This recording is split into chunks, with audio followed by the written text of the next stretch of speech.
Hey everybody, it is Yanni Hamburger back. Today we are doing phobias as our next genre o movie, and so we had to pick a phobia. Was it really that hard? No, it wasn't that hard.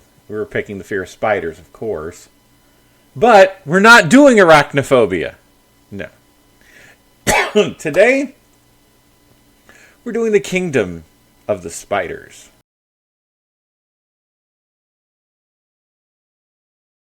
All right, Kingdom of the Spiders, that came out in 1977 on November the 23rd.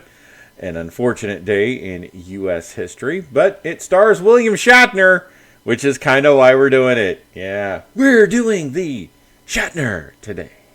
Dr. Robert Hansen, a veterinarian in rural Verde Valley, Arizona, receives an urgent call. Farmer Walter Colby's prize calf is sick and dies shortly after.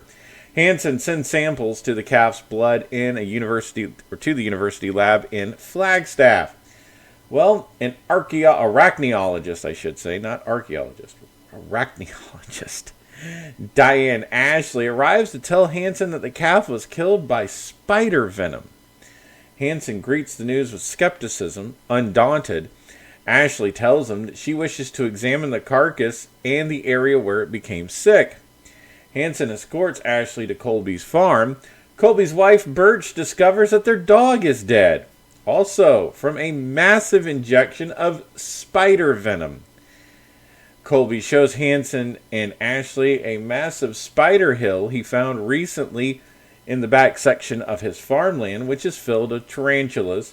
Ashley theorizes that tarantulas are converging due to the heavy use of pesticides, which are eradicating their natural food supply. In order to survive, the spiders, normally cannibalistic, are combining to attack and eat the larger animals. Hunter and Ashley return to the Colby farm to burn the spider hill.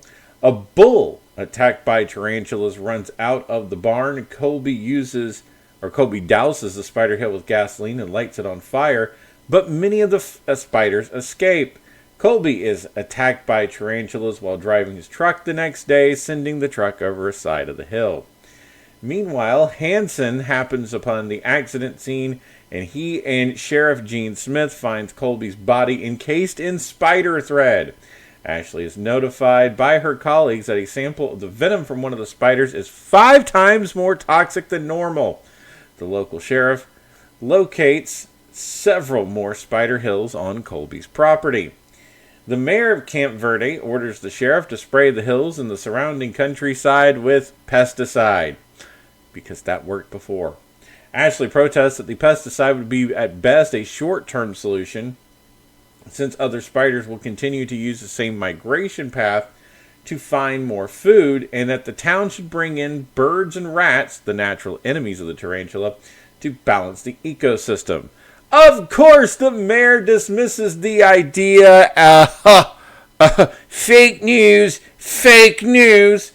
Yeah, fearing that having a large number of spiders and rats would scare away patrons of the country fair. Gee, we don't need to do anything about that shark. People might be a little scared to go to the beach. We don't want that. A crop duster is used to spray the pesticide. Once airborne, the pilot gets attacked, causing him to fly wildly, spraying the residents of the town with the toxic pesticide, and fatally crash. The spiders then begin assaulting the residents, killing Birch and Hansen's sister-in-law, Terry. Hansen arrives at their home and rescues Terry's daughter, Linda. Hansen, Ashley, and Linda begin taking refuge at the Washburn Lodge and consult with the sheriff, who tells them the spiders are everywhere and Camp Verde is cut off. Sounds like somebody should have been listening to the science again. Trust the science. Some people have a very hard time doing that. Apparently, this movie predicted the future.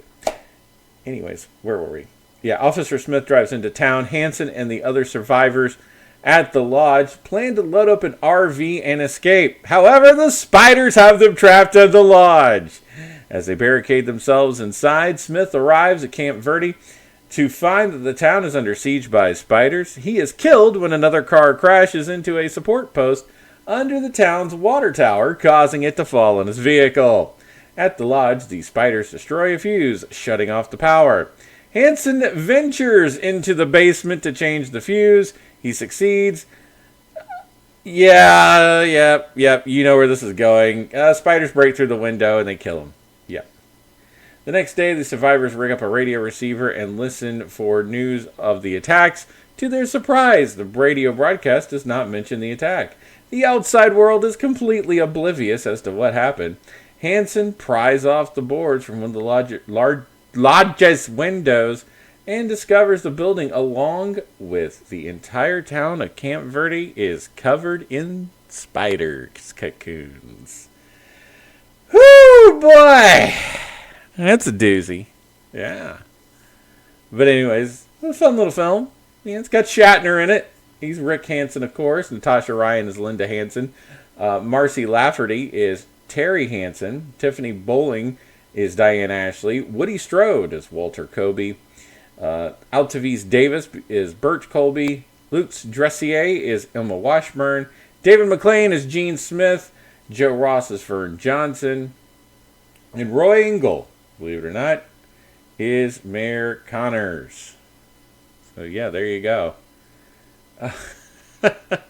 The film did actually use real spiders in this. As the director told Fangoria in 1998, the film did use 5,000 tarantulas, though a number of rubber model spiders were also used during the production.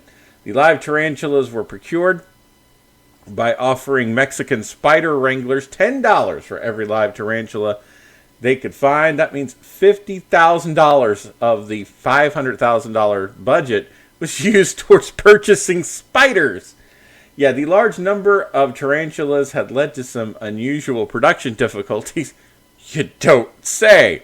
Not only did each spider have to be kept warm, but because of the creature's cannibalistic tendencies, all 5,000 spiders had to be kept in separate containers. Additionally, tarantulas are usually shy around people, so fangs and air tubes also had to be used to get the spiders moved towards the victims. The venom of most tarantulas, okay, in real life, tarantulas aren't really that much of a danger to human. It's usually, if you're really, allergic to the venom, that's probably what's going to happen. But that's why the species in the movie, their venom was 5 times more potent than normal. The worst injury most of the actors suffers was some troublesome itching caused by the spiders shedding their bristles. So there you go. Kingdom of the Spiders. If you haven't seen this one, it sounds like it's a pretty good, fun little romp. And, we'll all get through that one. So, yes, this is your phobia movie. And we'll be back tomorrow with yet another one.